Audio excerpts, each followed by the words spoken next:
Energy! Naku, Mare! Yes! Alam mo ba na meron ako na-discover na pwede palang inumin na hindi mo ikatatakot pero madidetoxify ang iyong katawan? Ano yun? Ay, eto ang MX3T with pandan. Ano bang meron dyan, Marcel? Wala naman natin about MX3T ay gawa sa dahon ng mangustina, hinaluan ng pandan para mas refreshing sa ating panlasa. Ay, nakakaloka, Mare. Alam mo ba, Mare, ng isang sachet ng MX3T with pandan ay good for 1 liter of water. Pwede itong ihalo hot or cold water. Nakakaloka, di ba? Pwede mo rin itong dagdagan ng lemon or honey para sa added flavor para sa buong pamilya. Truly, at gaya ng sinasabi ko kanina, habang umiinom ka ng MX3T, aba, hindi lang ito basta tsaa. Kung hindi makakatulong din ito para ma-detoxify ang ating katawan from any toxins. Kaya naman, Mari, kung merong katanungan ng ating mga pangga, bisitahin lamang ang website ng mx3ph.com. O di naman kayo tumawag sa kanilang hotline sa 0918-8888-693. Hi, Pangga! Ako po si Kapitana Sisa. At ako naman yung Tita Cora. Gumagaral ka tayo. Ulit, take two. 3, 2, 1, go. Hi, Pangga! Ako po si Kapitana Sisa. At ako naman yung Tita Cora. At inanyayahan namin kayong makinig At manood tuwing Lunes ng Baklitas sa podcast sa Spotify. at sa iba-iba pang platforms ng Energy FM. Baklitas sa Spotify! Powered by Bingo Plus! Bingo sa saya plus sa panalo! O ano, okay ka na? Lika na. Naka-record pa ba? Mukha yata. Lika na, okay na to. Halika na para Sige makabuking na. pa tayo. Go. Anong pipindutin mo? Bakla. Cheers, miss! The Baklitas! With Tita Cora and Kapitana Sisa. Sim pero iba! We are number 106.7 Energy FM. Pangga, wag mong sabihing radyo. Sabihin mo! Happy Wednesday morning po sa inyong lahat, mga pangga. Yes! Miyerkules pa lang, ha? Sa Biyernes pa ang holiday. May mga absent na. Meron na kagad na sinagad-sagad na agad. Ay, diba? yun. Gusto mo Yung sinasagad-sagad. Naman. Alam mo, Mare, kasi isang Sarap malaking... kaya. Ay, nako. Kasi nawawmali ang ating mga kababayan, ang ating mga pangga, dahil nga inilipat ng ating kasalukuyang presidente yung holiday. Na imbis na ngayon natin ipinagdiriwang. Correct. Yung holiday na iyon sa Friday. Pero nakaganda rin naman para sa lahat. Yes. Kumbaga naging beneficial siya para sa lahat. Correct. Siguro inisip lang ng ating mahal na Pangulo, kaysa naman umabsent kayo at Yes. magkaroon kayo ng problema sa inyong mga trabaho. Eto na, kami na mag-adjust. Yes. Tapos Mare, di ba, meron pang holiday this coming Monday. Oo, diba? So Kaya napaka-long weekend. Gusto mo yun? Basta anything na long. Ang sarap kaya talaga. Talaga nakakaloka talaga yun. Anything na long, diba? Basta, sundot na sundot. truly ang kaligayahan. blue. Pero eto na nga, sundutin na natin ang mga kaganapan sa... Chika sa Arena! Pak. Huwag matakot sa hamon. Ba't yung sayaw mo asoka? Iba? Ay, nako. Eto na muna dahil hindi pa aawat ang mga kaganapan sa Chika sa Arena. Hatid sa atin yan ang Arena Plus, astig sa sports. Naku nga naman, kahapon ay talagang mainit ang naging tagpo para sa Premier Volleyball League Reinforced Tournament na ginanap yung kahapon sa Philoil Arena. Kung saan nga naman nagsagupaan ang Galleries at ang Capital One, kung saan nga naman nanalo ang Capital One against Gallery kahapon. Samantala natalo naman din ng Signal HD and NX LED kahapon.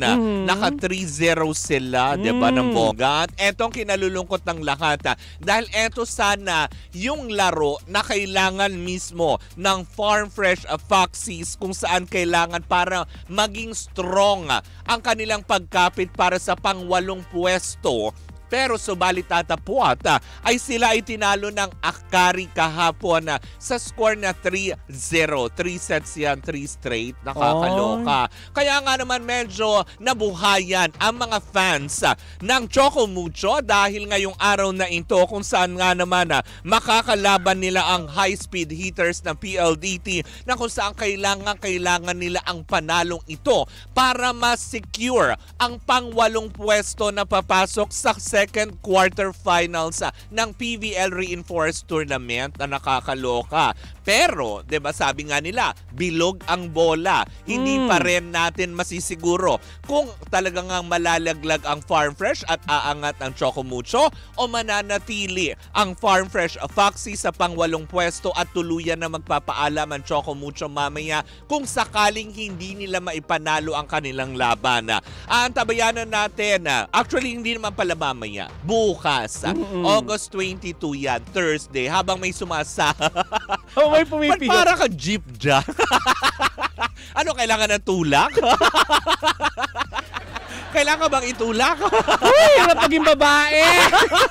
Kailangan pagdaanan. Diba? Kaya nga naman bukas sa antabayanan natin yan. At eto ang moment of truth bukas yan. Kung sino nga ba ang malalaglag at sino ang makakapwesto sa pang-8 spot para makompleto ang top 8 na kupunan na maglalaban-laban na sa secured sa quarterfinals ng PVL Reinforced Conference. Bukas po magaganap ang labanan ng Creamline at Zeus Coffee. High-speed hitters, PLDT against Choco Mucho. Yan ang sinasabi natin, kailangan nilang laban na maipanalo. At ang Cherry Tigo versus Petrogas. Yes. Diba? Well, sa ngayon, ayan ang antabayanan natin dahil sa Sabado magaganap na ang first quarter final game para sa PVL Reinforced Conference. Marang idadagdag ko naman ay tungkol pa rin sa mga bola. Ay, gusto ko yan. Dahil hindi pinalad ang Gilas Pilipinas Women's Team sa unang game. What? Gano? Hindi mo tatawanan. Hindi. Nalot-lot and friends. Hindi. Oh. Sa FIBA Women's World Cup 2024 pre-qualifying tournament sa Rwanda. Matapos matalo against Brazil at ang score ay 74-77. Oh my gosh. Sunod na makakalaban ng Gilas ang Hungary sa August 20 at Senegal sa August 22. Samantala sa billiards naman, Mare, ay nakuha ni Carlo Biado ang back-to-back championship sa title sa RACS MVP 9-ball Open sa New York matapos talunin si Alex Kazan ng Greece sa final round. Score na 13-4. The next Efren Bata Reyes Jr. At ito. Carlo din ang pangalan, diba? Kulang lang ng Nakakatuwa S. naman. Diba? Meron na sumusunod sa yapak ng ever magician in billiard game na si Efren Bata Reyes Jr. Diba? Fairness, ano? Yes! Mabuhay kayong lahat! Oo. Woo! Ang saya! Si OA. Well, anyways, mga pagayang po muna ang kaganapan sa Chika sa Arena! Pero bago ang lahat, hindi ba? Bago tayo tuluyang magtapos, kalain nyo ba din? Kung mga Pilipino ay namamayagpag, namamayagpag din ang Arena Plus sa mundo ng sportsbook operator dahil sila itinanghal bilang Best Sportsbook Operator for 2024 sa Sigma Asian Awards. Kaastig din natin ang mga Pinoy basketball sensation sa mundo ng PBA na nagsimula ng, ay alam mo yan, ang kanilang game para sa Governor's Cup, diba? Na si Scottie Thompson at ang ating Pinoy Pride na umaariba sa mundo ng NBA, ang phenomenal Phil-Am basketball player or star na si Jordan Clarkson. At syempre, ang paborito ko sa lahat. Sino? Oh my gosh! Ang newest endorser ng Arena Plus na si Austin Taylor Reyes. Ay, kasi naman binigyan ng sapatos sa mga bakla. Tama! Ang Pilipina. Ganon. Diba? Kaya naman bangga, download Arena Plus on your App Store and Play Store now. You can watch also arenaplus.ph dahil sa Arena Plus, astig sa sports. Gaming is for 21 years old and above only. Keep it fun, game responsibly. At syempre ang ating chika sa arena nito hatid sa atin ang Arena Plus, astig sa sports! Gusto mo yung gumagano na? Bakit may pagganon? Nakakaloka yun. Pero eto na, naku na, hello pa rin po sa lahat ng ating mga lalong-lalo na si Kasmont. Yan, ang ating Lala Move, solid listener driver, diba? Mag-iingat ka, Kasmont. Kung meron tayong solid Yan. sa Lala Move, Mare, meron tayong solid naman na nanonood sa atin dyan sa may Taguig. Ay. Si Mark Arceo ay nakatutok sa atin ngayon. In fairness, hello po sa inyo Oo. lahat. At syempre, ang mga barkada natin dyan sa Barangay 190 Don Carlos, Pasay City. Hindi diba? Quixote, Oo. pero Don Carlos. Carlos ng Yulo. Ay! Alam mo, panalo Na talaga yung mga napakalo. Carlos ngayon, no? Naman, hindi ba? Basta Kaloy ang pangalan, palong-palo. Oo. Ganon. Anong chika? Nako, eto na. Dahil nga, 'di ba? Bagamat kahapon ay alam naman natin kinatuan ng mga tao ang segment especially for you kung saan nga naman ibinuking ni Meme Vice etong si Kim Chu. Bakit? Na masayang-masaya na daw ang kanyang puso ngayon. Ay, Hindi bakit? ba? Dahil nagkaroon na naman ng segment kung saan nga naman ay kanilang nahapyawan ang tungkol sa mga sawi or mga nasaktang mga puso at yung sa mga katagang kay rami ng winasak na damdamin. Tahanan muna. Oo, 'di ba? Pero damdamin din ang nawasak din. 'Di ba? Matapos wasak ang tahanan, winasak ang damdamin. Sunod ng Kasi- damdamin, ano pang Hindi, kasi winasa? diba magkakasunod yun. Kapag nawasak ang tahanan, mawawasak ang damdamin. Kasi yan ang sinasabi, kapag napasok ang tahanan, aaray ang damdamin. Sige, Mare. Hirap. Tuloy. So eto na nga, tapos biglang natukso siya ni Meme Vice na parang tipong talaga ba, wasak pa rin ba hanggang ngayon? Yan ang tanong. At hindi nakasagot si Kim Chu na may, alam mo yun, may ngiting pagkilig. Diba? Diba? Na hindi. Ano, diba? Habang pinatutugtog ang kanta ni Paulo Abelino, ay para bang kinikilig at may mga namumutawing mga bituin. So, ibig sa sabihin kanyang man mga ito, mata. ang nagpapaligaya yata sa kanya ay si Paulo Abilino. Diba? Na finally, naka-move on na. Diba? Sabi ng ina na, well, we're happy for you, Kimi. Kung totoo nga, diba? Na walang masama. Kasi diba, very responsible naman din si Paulo Abelino, diba? As in, napaka-private nga niyang tao, diba? Wala tayong nariringgan na kahit na anong issue tukol sa kanya or any love life na ganyan na sinasa publiko niya. Parang gusto Wait, niya teka. lagi parang private May lang. naririnig-rinig lang ako ha. Hindi Ano? ako sure kung totoo yung mga chismis ha. Anek. Na ang jowa yata, ito kumalat lang ito Oh. nung nagsisimula pa yung yung relasyon ni Paulo at saka ni ni Janine. Oh. Nung 'di ba nagkahiwalay sila, Oo. after nun, may mga naririnig-rinig ako na nagkakamabutihan daw si Paulo Abilino Tsaka, at saka isang Viva Max artist. alam mo ni parang naklaro yan, Mare. Oh. Parang wala naman daw yung hindi naman sa walang size. Sorry. Walang katotohanan. Walang katotohanan. Oh. 'Di ba yung issue na yan kasi parang naklaro yan sa isang ewan ko kung sa isang interview yon, pero nanggaling kay Paula Abelino, walang dapat, alam mo yun, gawing issue doon sa mga bagay na yun. So ibig sabihin walang katotohanan. Oo, wala. Kumbaga parang na-clear yung issue na yan tungkol dyan. Talaga? Kasi kumbaga parang ngayon, 'di ba, about alam naman natin, 'di ba, since nahagip mo na rin si Janine Gutierrez. Oh. Happy na rin ang puso ni Janine Gutierrez dahil 'di ba, dahil hindi nga umubra si Jericho Rosales kay Catherine Bernardo, ayan napunta kay Janine Gutierrez, 'di ba? So, sumalo si Hindi Janine. naman sa sinalo, pero 'di ba, as in, 'di ba yung una kasi, 'di ba, may mga ganyang ingay na idinidikit na idiniling, Paano naman kasi 'di ba? magkakabubutihan itong si Jericho at saka si Catherine? Oo. Eh tinatawag yung lolo.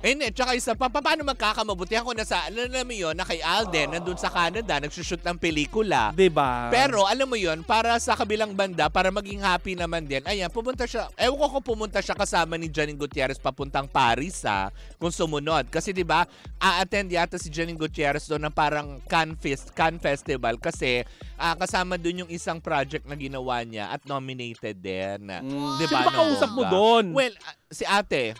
Ayan, ikaw. Sino ba tandem mo? Si ate ba? Paupuin ko na siya dito. Hindi, nakatingin ako sa'yo. Oh, sige. Bakit ba? Nakatingin ako. Continue with Kim Chu. Ano pang Yun na nga. chika? Kaya parang sabi ng ilan, okay, at least matitigil na rin yung issue about, di ba, may hidwaan sa pagitan ni Kim Chu tsaka ni Janine Gutierrez kasi di ba, noong kailan lang yung parang meron yatang ginawa, parang nag-isnaban daw yung dalawa. Hala? Kasi nga, chismis lang to pero walang kumpirmasyon.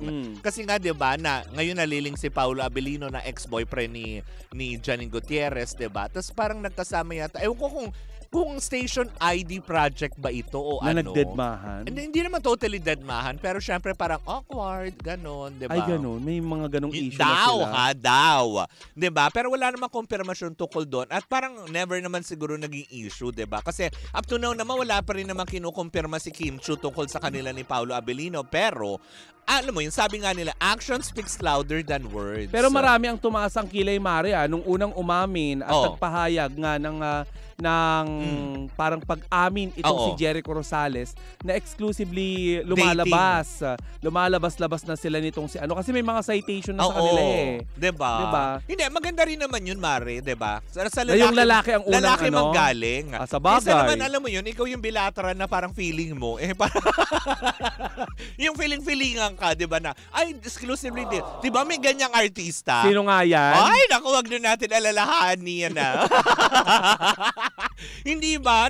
Diba siya nagsabi na, ay, we're dating. Tapos pagdating pala doon sa Menchu, ay, hindi, friends lang po kami. Correct. Diba? Ang hirap ng ganon. Kaya mas maganda na rin, sige, yung lalaki na muna. And then to follow na lang. Kaya siguro, kay Kim Chu tsaka kay Paolo Abilino, diba? Iniintay lang din siguro ni Kim Chu na, sige, sa'yo naman galing. And then to follow na lang din ako. Naku, masanay na tayo sa mga artista na yan na walang ginawa kundi magsekreto ng kanilang mga relasyon. At saka isa ba, kung isekreto man nila yun, karapatan nila yun. Diba? Diba? Hindi porket, alam mo yung public figure sila, na tipong ganyan, hindi lahat ilalathala at ibubuyang-yang nila sa inyo. Correct. Diba? Yung mga ganong aspeto. I-respeto din natin maski paano yung privacy nila. Hindi mo itatanong kung anong size ng brief niya, anong ganito. Bakit naman kasi sa dami ng itatanong mo yung size ng brief? Siyempre, kay Paula Abilino, para marigaluhan ko ng bago. O, diba? Hoy, endorser siya ng ng apparel na letter B. Oo nga. Di doon ako bibili, tapos bibigay ko. Support kay Paulo. Kasi ganun ko siya ka-love. O, diba? Sige, lusot mo. Nakalusot. Pero yun na nga, diba? Kung totoo man ito na talagang si Paolo Abilino nga, na nagkakamabutihan at siya naglalagay ng ngiti sa mukha ni Kim Chu ngayon, ay masaya rin naman tayo dahil for the longest time at for how many months na, it's about time and Kim Chu deserved this happiness and the smile on her face. At kung okay na kayo, Kim Chu, pahira mo na ng icing si Paolo. Tama, lagyan mo na ng icing ang ibabaw ng cupcake mo. Nahanap po na hindi na si Mr. Right. Siya na si Mr. Left. Kasi si Mr. Right, iniwan siya. Di nga Iniwan siya, nasa abroad, di ba? Yun nga yung left. Yun yung left, yung right si Paolo. Kasi pag left, kaliwa. So,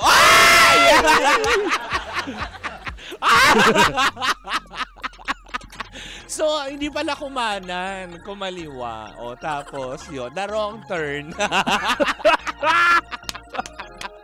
Hindi kita kinakaya. Well, anyway, Kim Chu, we're so happy for you at patunay of course. Lang. At hindi na namin kailangan pa ng validation dahil sa mga biru-biruan nyo pa lang, diba? Lalo pa sa inyo mga magkakaibigan na kapag nakikita natin on social media, action speaks louder than words. It's already enough para sa amin. Makita ka lang namin, Kim Chu, na masaya ka, masaya na rin kami para sa'yo. Yes, para na din na icingan ang mga cupcakes namin. At para hindi mo nakakantahin yung bawal lumabas. Yes. At bawal kanan. Nakamamatay. Di ba? Ang daming pwedeng gawin ni Kim Chu. Pwede niyang kantahin ulit yung bawal tumawid. Oo. Di ba? Bawal tumawid, bawal kumaliwa, gano'n. Diba? Daming bawal. Oo, lahat na ng advocacy ng MMDA malang. But anyways, mga pangga, ayan, Oo. happy tayo for her, hindi ba? Oo. Ayan. At syempre mga pangga, yan po muna ang ating unang chika for today's video. Sa aming pagbabalik isang madigbong chikahan na naman ng dala-dala ng dalawang bakla. Muli po ako po si Kapitana Sisa. Ako naman po ang yung Tita Cora. And we are still Same, pero iba. Tuloy-tuloy pa rin po ang ating tugtugan. Syempre dito po lamang yan sa number 106.7 Energy FM. Pangga, wag mong sabihing radyo. Sabihin mo!